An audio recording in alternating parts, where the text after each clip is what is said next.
If your GMC Acadia is taking forever to fire up, you're likely dealing with a fuel or spark issue that's about to get worse. Statistically, over 70% of slow starts are caused by a weak battery that can no longer provide the necessary cold cranking amps. Before you start throwing expensive parts at the problem, let's run through a proper diagnostic sequence. Start by checking your battery voltage and cleaning the terminals, then scan the computer for any pending timing or fuel codes. A very common Acadia issue is a leaking fuel pressure regulator, which causes the line to lose prime while the car sits. Don't overlook the basics like worn spark plugs or a dirty throttle body, which can starve the engine of air during startup.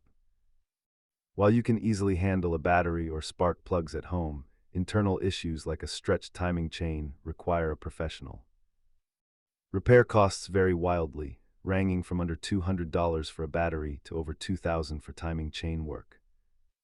Try the clear flood mode by flooring the gas while cranking to see if a leaking fuel injector is the culprit.